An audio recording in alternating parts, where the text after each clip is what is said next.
"If you must blink, do it now" is probably one of the best lines in Kubo and the Two Strings.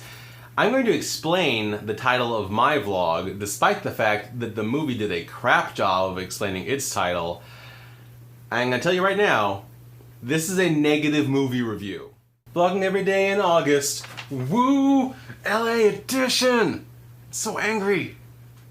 The Game hosted an advanced showing of Kubo and the Two Strings in LA yesterday. There's a link to an article about it in the description.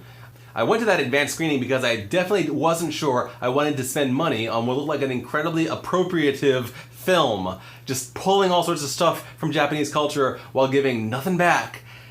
And I'm glad, because that's exactly what it is. Let me tell you the positive first.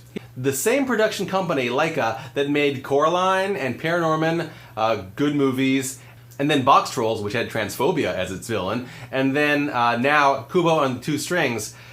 This production company has made a beautiful movie. Visually stunning. It looks like silk paintings from Japan have come to life. However, not a damn single person in the main cast of this movie is Asian, let alone Japanese. Animation takes a long time to finish, so this is a film that I read was about a decade in production. 10 years ago, were they aware that they should not be casting all white people? Yes, they were still aware of that, but they did it because they think that the draw of a big-name white Hollywood person is important enough to ignore the appropriative aspects of casting nothing but white people to voice definitely Asian characters. I mean, two of their names were Kubo and Hanzo. Those are Japanese people. The beetle and the monkey are definitely Japanese characters. The girls wearing no masks, they were definitely Japanese characters. The entire village was full of Japanese people, and I believe only 2 Asian voice actors. George Takei was one of them. He's great. But come on!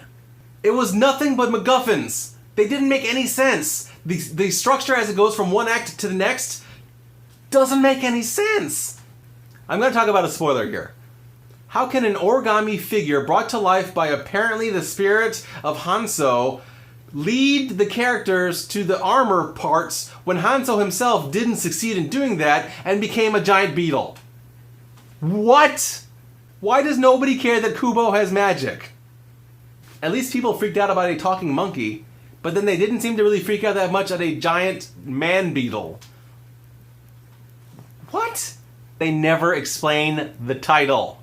Samisen, the 3-stringed lute from Japan, has 3 strings. The instrument that we see Kubo playing throughout the entire movie always has 3 strings. He does pull 2 bracelets off of his wrist to use at the end that are the hair of his, I think, mom and then the hair of the monkey. And I thought, okay, here's what's going to turn into a 2-stringed instrument. But no, he pulls his own hair in to make a 3rd string, leaving it still a samisen, a 3-stringed instrument. The title doesn't make any sense and requires that you know that samisen means 3 strings, as if it's a play on that, which again says that they're appropriating Japanese culture. It's a purposeful appropriation of Japanese culture and folklore while doing shit for Japanese people. And then the climax doesn't make any sense. Kubo can somehow fight against a god, the Moon King, with just his magical samisen playing abilities?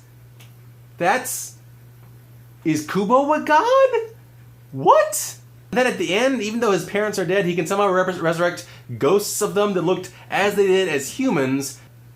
And that's somehow a good end. That's not a good ending. So I guess if you want to see really gorgeous animation, that's a reason to see it. And maybe you'll love the story. I don't know. I found it just...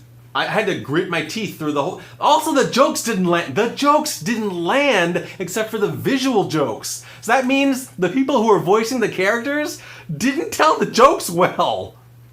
Nobody laughed in my theater at any of the verbal jokes, only the visual ones. Oh my god. In case you didn't know, Big Hero 6 had actual Asian actors voice the Asian characters.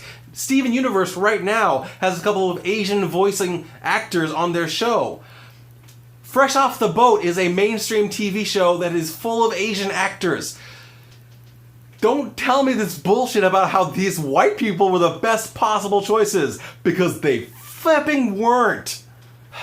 If you must see Kubo and the Two Strings, please offset that action by, I don't know, buying a digital copy of Big Hero 6 or subscribing to a season of Fresh Off the Boat so that at least actual Asian people will get some of your money.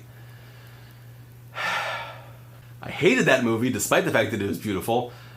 Tell me your comments. Have you seen Kubo and the Two Strings? How wrong am I? Or how right am I? How do you feel about what I'm describing here?